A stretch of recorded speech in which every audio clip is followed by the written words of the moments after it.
그래서 오늘 주제를 교회에서 정치적 발언을 해도 되는가 안 되는가? 그러면 지금 이런 시국에 교회에서 나는 어떤 입장을 취해야 하는가? 내가 다니는 교회는 어떤 교회인가?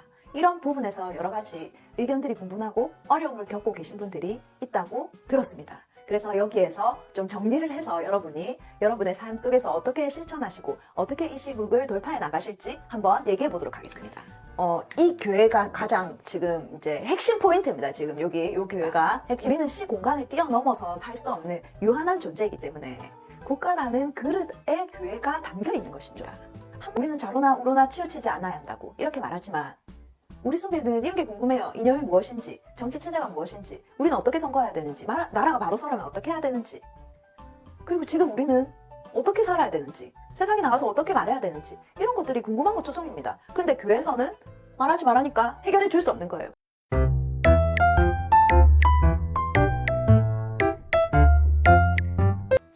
직진의 여왕, 오늘도 북한의 자유와 복음의 소식을 들고 북진하는 여자 이정아입니다. 반갑습니다. 일주일 만에 다시 돌아왔습니다. 와!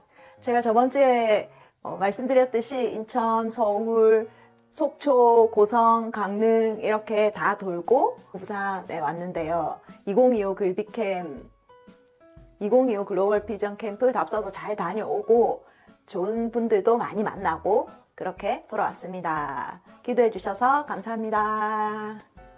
나라가 온통 어수선한데요. 이럴 때는 직진의 여왕은 어떻게 하는지 물어보고 싶으시죠? 제가 저번 주에 말씀드렸듯이 지금은 기도하는 것 말고는 이 난관을 뚫고 나갈 방법이 없습니다. 지금 하나님은 마지막 때 쓰실 대한민국을 만들기 위해서 이 영적 전쟁을 통과시키고 있는 중입니다. 그래서 우리는 하나님 앞에 엎드려서 열심히 기도하고 또 금식하고 회개하고 그렇게 하면 하나님이 분명히 이 나라를 다시 세워주실 겁니다.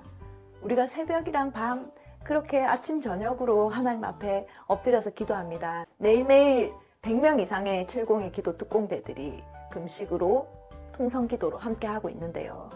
메노라 통일선교회 유튜브 링크에 매일 올려드리는 기도 제목을 보고 함께 기도를 하시면 여러분이 기도의 능력도 받으시고 또 시대를 분별하는 통찰력도 얻게 될 것입니다. 요즘은 제가 있는 단톡방마다 듣는 소식, 제가 아는 교회들마다 들리는 소식이 있는데요. 이런 의견이 분분한 소식들이 많습니다. 그래서 오늘 주제를 교회에서 정치적 발언을 해도 되는가 안 되는가? 그러면 지금 이런 시국에 교회에서 나는 어떤 입장을 취해야 하는가? 내가 다니는 교회는 어떤 교회인가? 이런 부분에서 여러 가지 의견들이 분분하고 어려움을 겪고 계신 분들이 있다고 들었습니다. 그래서 여기에서 좀 정리를 해서 여러분이 여러분의 삶 속에서 어떻게 실천하시고 어떻게 이 시국을 돌파해 나가실지 한번 얘기해 보도록 하겠습니다. 오늘 이 이야기를 시작하기 전에 대전제를 먼저 깔고 가야지만 오해가 없으실 겁니다. 대한민국의 이단이 아닌 교단 하에서 세워진 교회들은 모두 십자가 복음 아래서 예수 그리스도의 몸된 교회라고 간주합니다. 이단 외에 어떤 교회도 그곳은 하나님이 없다거나 성령이 역사하시지 않는다거나 이렇게 말할 수 없습니다. 예수님의 복음이 있다면 영혼 구원의 역사가 일어나고 그러면 분명히 그 교회로서의 기능을 잘 감당하고 있는 것입니다. 그러나 우리는 예수님을 믿고 구원을 받지요. 그렇지만 바로 죽지 않습니다. 어떻게 됩니까? 이 세상에서 하나님이 주신 생명의 기한을 다 채우고 천국으로 갑니다. 그렇기 때문에 구원받은 자가 이 세상에 살면서 해야 할 사명이 남아있다는 것입니다. 구원받은 자로서 어떻게 살아갈 것인가? 가치관과 세계관이 바로 서 있지 않으면 신앙인으로서의 자긍심이 굉장히 떨어지고 복음의 능력을 제대로 체험하고 사는 것이 어렵다고 볼 수 있습니다. 그렇지만은 구원은 은혜로 주신 것이기 때문에 좌파, 우파, 이념 이런 것 때문에 구원이 취소되지는 않는다고 전제합니다. 그렇다면 정치적 발언을 해도 되는가? 수많은 교회 지도자들이요. 교회는 복음이 우선이기 때문에 정치적 발언이 교회를 주도하면 안 된다. 이렇게 말합니다. 저도 평시에는 이 말씀에 동의합니다. 그러나 국가가 비상시국이고요. 그리고 국가의 근본이 흔들리는 이런 위급한 상황일 때 모두 함께 힘을 합쳐서 이 국가를 살려놓아야 되지 않겠습니까? 그래야지 교회가 존재할 수 있지 않겠습니까? 예를 들어서 6.25 사변 때라든지 일제시대 때라든지 이럴 때는 우리가 다 힘을 합쳐서 나라를 살리지 않았습니까? 우리는 시 공간을 뛰어넘어서 살 수 없는 유한한 존재이기 때문에 국가라는 그릇에 교회가 담겨 있는 것입니다. 한마디로 국가 없이는 유형의 교회가 존재하지 못하는데요. 그래서 교회는요, 국가가 위급한 상황일 때는 국가적 위기를 교회에서도 다 같이 힘을 모아서 이겨내야 되는 것입니다. 그것이 복음 전파를 위한 길입니다. 또 복음보다 더 정치적 발언이 교회를 주도하는 것은 잘못되었다, 이런 말씀들을 많이 하십니다. 당연히 인정합니다. 당연하죠. 복음이 교회를 주도해야죠. 그렇지만 이 교회는요, 성경적 국가관을 가르치고 성경적 세계관을 가르치고 성경적 결혼관을 가르쳐야 됩니다. 평상시에 그렇게 해야 됩니다. 어떻게 이 땅에서 이 복음을 살아낼 것인가, 여기에 대한 강론이 있어야 된다는 거죠. 그렇게 되지 않기 때문에 국가의 위기에서 교회는 기능을 상실하고 빛과 소금의 역할을 감당하지 못합니다. 바른 목소리를 내지 못합니다. 무엇이 바른 것인지 알지 못하기 때문에 우리는 혼란스러운 것입니다. 경제의 위기가 왔을 때 올바른 경제관으로 이 위기를 극복하는 게 맞지 않습니까? 그런데 성경적 경제관을 배우지 않으면 당연히 취약하게 되겠죠. 성경적 결혼관을 가르치지 않아요? 그러면 우리는 구원받았고 복음을 알고 예수님을 믿어요. 그렇지만은 가정은 무너지고 붕괴되고 우리 자녀들은 가정을 떠나서 방황하고 교회를 떠나는 것입니다. 교회에서 복음을 전하고 영혼을 구원하는데 이 국가라는 제도 안에서 이 생태계가 건강해야지만이 더 많은 영혼 구원과 교회 부흥이 일어난다는 것입니다. 예를 들어서 일제시대 때 교회들은 독립운동에 가담하였습니다. 일본 치하에서 교회를 하면서 독립운동에 가담하는 것은 쉽지 않았습니다. 그렇지만 예수를 믿는 사람들은 나라를 사랑할 수밖에 없죠. 성경 전체에 자기 나라를 사랑하는 사람이 얼마나 많습니까? 교인들이 독립운동하는 것을 막을 수 없습니다. 그런데 일부 일본과 친한 선교사님들이 정교분리라는 단어를 왜곡해서 가르쳤습니다. 정교분리는요, 교회가 정치에 참여하지 않는 것, 이것이 아닙니다. 교회 안에서 정치적인 이야기를 하지 않는 것이 아닙니다. 교회 안에는 오직 복음 이야기만 해야 돼, 이것이 아닙니다. 순수한 교인들이 그때부터 이런 잘못된 가르침 프레임을 가지고 교회에서 생활하게 된 것입니다. 미국 한번 보십시오. 대선 때 교회에서 더 적극적으로 대통령 후보에 대한 입장을 밝힙니다. 어떻게 성경적으로 선거에 참여하고 바르게 표를 줄 것인가 설교 시간에 선포합니다. 그래도 아무도 이상하다고 말하는 사람이 없습니다.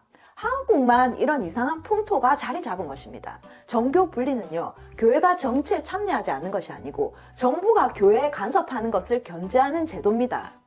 지금은 비상시국이고 나라가 붕괴되기 일보 직전입니다. 침몰하기 직전의 대한민국 호, 이 말이 딱 정답입니다. 그렇기 때문에 교회에서도 진리에 근거해서 바른 목소리를 내는 것이 당연한 겁니다. 이것을 막는 것이 더 이상한 것이죠. 그러나 여러분, 이 세상의 교회는요, 항상 이상적이지 않습니다. 그래서 우리가 어떻게 교회를 잘 세워나가야 될지 기도하고 숙고하고 점차적으로 천천히 접근해 보는 것입니다. 이제부터 제가 이런 교회에서는 어떻게 반응하고 대처하는 것이 좋은지 한번 나누어 보겠습니다.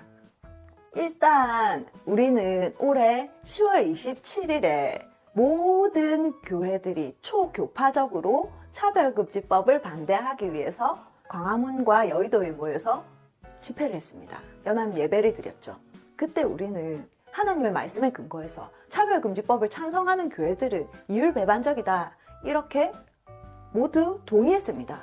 현장에 오지 못하더라도 온라인으로 참여하고 이런 교회들이 아주 많았죠. 그래서 200만 명 이상이라는 인원이 온 오프라인으로 이 12.7 예배를 참여했습니다. 그렇다면 12.7 예배를 기준으로 한번 한국교회를 분류해서 설명해 보도록 하겠습니다. 그러면 좀 더 쉽게 여러분이 이해할 수 있을 거라고 생각합니다. 먼저 1, 12.7에 참여하지 않은 교회입니다. 그리고 광고도 하지 않고, 그리고 부정적인 태도를 보인 교회들을 한번 살펴보도록 하겠습니다. 그리고 두 번째, 여기쯤 할까요? 12.7에 온 오프라인으로든 어떤 방법으로든 참여하였습니다. 그리고 적극적이 아니라도 소극적으로라도 광고를 했습니다. 그리고 긍정적인 태도로 12.7을 대한 교회들, 이 두 개의 부류의 교회들이 있겠죠. 어쨌든 이 두 개에서 벗어난 교회들은 거의 없다고 생각합니다. 그러면 이 첫 번째 교회에 대해서 한번 보겠습니다. 이 교회들은요, 두 부류가 있습니다. 한 부류는요, 교회에서 안에서 정치적 발언을 금지하는 교회입니다. 그리고 두 번째 교회는요, 좌파 성향의 발언만 허용하고 우파 성향의 발언은 못하게 하는 교회들을 한번 살펴보도록 하겠습니다. 이 두 개의 부류의 교회들이 있을 것입니다. 그러면 이제 이런 교회들, 교회 안에서 정치적 발언을 아예 못하게 하는, 그러니까 12.7에 참여하지도 않고 광고도 하지 않고 부정적인 태도를 보였는데 지금 이 상황에서는 교회 안에서 정치적 발언을 금지하는 교회입니다. 이런 교회는 어떻게 해야 되는가 한번 살펴보도록 하겠습니다. 이런 부류의 교회는 여러분이 계시기에 많이 답답할 수 있습니다. 서로 위로하고 격려하고 사랑하는 듯 하지만은 위장된 평화일 수 있습니다. 모두 속으로는 각자 자신의 생각을 표현하지 않고 속을 모른 채 교제하는 교회입니다. 부자연스러운 교제죠. 우리는 좌로나 우로나 치우치지 않아야 한다고 이렇게 말하지만 우리 속에는 이런 게 궁금해요. 이념이 무엇인지, 정치 체제가 무엇인지, 우리는 어떻게 선거해야 되는지, 나라가 바로 서려면 어떻게 해야 되는지, 그리고 지금 우리는 어떻게 살아야 되는지, 세상에 나가서 어떻게 말해야 되는지, 이런 것들이 궁금한 것 투성입니다. 그런데 교회에서는 말하지 말하니까 해결해 줄 수 없는 거예요. 그래서 어떻게? 밖에 나가서 다른 것을 통해서만 듣는 것입니다. 성경적 관점을 배울 수 없는 것이죠. 여러분이 이런 교회에 있다면 제가 조언 드리고 싶은 것은 가만히 있는 것은 서로에게 좋은 영향을 주지는 못한다고 생각합니다.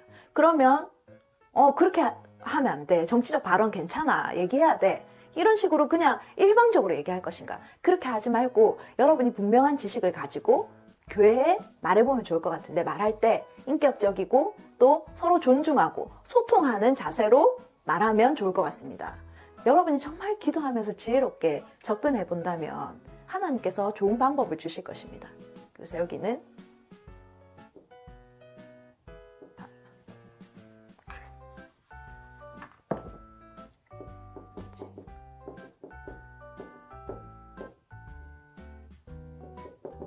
지혜롭게 발언해 보아라. 그런데 여기에서 만약에 지혜롭게 발언을 했어요. 근데 여러분의 말이 윤석열 대통령의 비상계엄령 선포처럼 폭탄 발언이 될 확률이 높습니다. 왜냐하면 전제 자체가 12.7에 참여하지 않았기 때문에 그럴 확률이 높습니다. 윤석열 대통령도 비상계엄령을 안 할 수 없어서 한 거죠. 그런데 그것이 폭탄 발언이 되어서 지금 아주 공경에 처해 있습니다. 그렇지만은 저는 이것 때문에 여러분이 핍박을 받는다면 괜찮습니다. 가만히 있는 것보다는 낫습니다. 지금은 주위에 있는 한 명이라도 깨워내는 것이 중요하기 때문입니다. 교회 지도자든 그 교회 상황이든 잘 맞추어서 발언해 보기 바랍니다. 두 번째 부류의 교회에 대해서 얘기해 보겠습니다. 이런 교회는요, 제가 간단하게 말씀드립니다. 분명하게 말씀드립니다. 나오십시오. 아웃! 아웃입니다. 아웃. 보이세요? 조금 저쪽으로 볼까? 네. 아웃입니다. 이런 교회는 나오시면 됩니다. 그런데 저도 모태신앙이고 믿음의 4대. 그래서 여러 가지 경우의 수들이 있을 거라고 생각합니다. 도저히 내가 그 교회에서 나올 수 없다. 이런 상황이 있을 것입니다. 이럴 때는 어떻게 하느냐? 여기는 발언을 자제하시고 잠잠히 기도하시는 게 가장 현명한 선택이라고 생각이 듭니다. 왜냐하면요, 여기에서는 좌파 성향의 발언을 허용하고 우파 성향의 발언은 아예 허용을 안 합니다. 왜냐하면 여기 이런 교회는 좌파 성향의 발언은 아주 바른 가치관을 가르치는 거기 때문에 모두 다 동의하는 것입니다. 그런데 우파 성향의 발언을 하면 어떻게 되는가 하면 교회를 분열시킨다. 교회 악의 축이다. 하나님 대적한다. 이렇게 얘기할 수 있습니다. 그래서 굉장히 많은 박해를 받을 수 있습니다. 그러면 이런 교회는 뭐냐? 그냥 내로남불의 교회다. 내가 하면 로맨스, 남이 하면 불륜. 좌파는 로맨스, 우파는 불륜. 이 정도의 박해를 받을 수도 있습니다. 그리고 여기에서 여러분이 만약에 잠잠히 기도하지 않고 이렇게 얘기를 한다 그러면 여러분의 의지와 상관없이 나와야 되는 상황이 발생할 수도 있을 거라고 생각이 듭니다.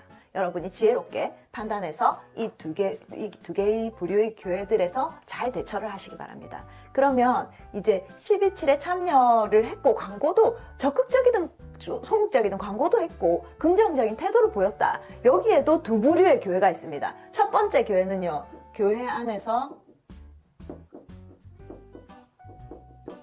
정치적 발언을 금지합니다. 지금 너무 시국이 심상치 않기 때문에 이런 얘기 하지 마라 이렇게 얘기하는 겁니다. 그리고 또 한 교회는요. 우파 성향의 발언이든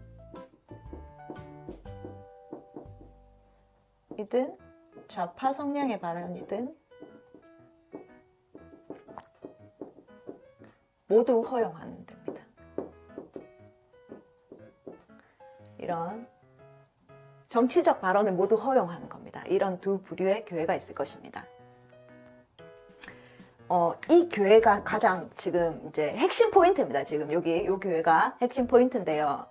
지금 이 시국에서 정치적 발언을 하지 마라. 그럼 이 교회들은 사실은 자기신들이 12.7에 왜 나와서 그렇게 집회를 하고 예배를 드렸는지 제대로 이해하지 못한 부분이 있다는 것입니다. 12.7은 그냥 예배만 드린 게 아니고 차별금지법을 반대하기 위한 집회였습니다. 그래서 다 같이 몸을 움직여서 이 나라의 의사를 전달한 것입니다. 그렇기 때문에 정치적인 발언이 함께 들어가 있는 것입니다. 왜 차별금지법을 반대했어요? 하나님의 말씀에 어긋난 법이기 때문이죠. 교회가 직접적으로 복음을 전하는데 방해를 받기 때문이죠. 그렇다면 이런 법 제정을 반대하는 것은 당연히 정치적이죠. 사실 이 집회는요, 정치적인 발언을 한 집회였습니다. 교회는 정치적인 발언을 해도 됩니다. 예배에서는 성경적인 관점에서 정치적인 발언을 풀어놓을 수 있습니다.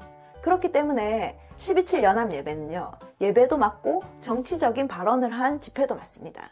그러면 이런 교회에 있다면 여러분은 어떻게 해야 되겠느냐? 이 교회에 있는 분들이 가장 할 일이 많습니다. 교회 안에서 교인들을 깨워내는 겁니다. 여기는 일단 설득을 해야 됩니다. 설득. 이런 12.7에 참여하고 광고도 하고 긍정적인 태도를 보였기 때문에 충분히 설득이 가능하다. 이 전제를 하고 우리가 접근하는 것입니다. 그러면 어떻게 접근하느냐? 지금 더불어민주당은요. 윤석열 대통령을 탄핵해서 그 다음에 하는 정책들이 차별금지법을 제정하기 위한 것입니다. 우선순위에 정책에 놓고 있습니다. 윤석열 대통령이 탄핵되면요. 더불어민주당이 지금 국회를 완전히 장악했죠? 행정부도 완전히 장악할 수 있습니다. 그러면 우리는 차별금지법을 막을 수 있는 어떤 통로도 없게 됩니다. 지금 이재명은요. 대통령이 되면 차별금지법을 우선적으로 제정하겠다. 그런 이재명을 지지하는 교인들, 그 교인들을 그냥 두어서 되겠습니까?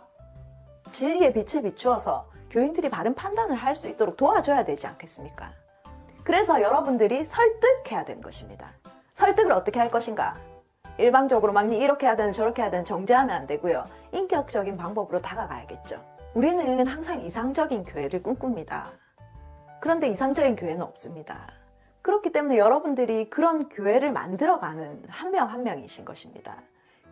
교회 교인들의 눈치를 보면서 이것도 말 못하고 저것도 말 못하는 지도자가 있다. 그럴 수 있습니다. 그렇지만은 지도자에게 결단할 수 있도록 여러분이 설득하고 또 찾아가서 얘기해 볼 수 있는 것입니다. 그리고 지혜롭게 기도하면서 말입니다. 그렇지만 한 가지 여러분이 조심해야 될 것이 있는데요. 그것이 무엇이냐? 여러분의 의견만이 전부다. 이렇게 해서 여러분이 교회에서 왕이 되는 것은 금합니다. 왕이 되어서 교회는 이래야 되고 저래야 되고 이렇게 잣대를 들이대면 그때부터 교인들과 목회자를 여러분이 좌지우지하려는 그런 교만에 빠질 수 있게 됩니다. 그래서 오직 사람을 감동시키고 설득시키신 분은 하나님이시니까 여러분은 여러분의 사명을 다하고 나머지는 하나님께 맡기는 그런 자세로 요 교회에 있으신 분들이 한번 화이팅을 해보면 되겠습니다. 화이팅.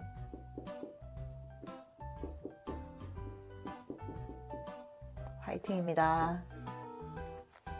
그러면 이제 마지막 우파 성향의 발언도 괜찮고 좌파 성향의 발언도 괜찮다. 모두 허용한다. 이런 교회들이 가장 건강한 교회입니다. 이런 비상시국에서 교회에서 바른 진리의 가치를 선포해야 되지 않겠습니까? 세상에서 성경적으로 우리가 어떻게 행동해야 되는지 가르쳐 줍니다. 여기는 발언은 괜찮지만 지도자는 우파 설교를 지향해야겠죠. 이런 교회들은요, 좌파, 이 두 번째 교회는 우파 성향의 발언을 하면 어떻게 됩니까? 왕따. 근데 여기서는 우파 성향의 발언을 하든 좌파 성향의 발언을 하든 어떤 것이든 허용됩니다. 그렇지만은 싸우지 않습니다. 어떤 발언을 한다고 핍박하거나 소외시키지 않습니다. 완전히 분위기가 다릅니다.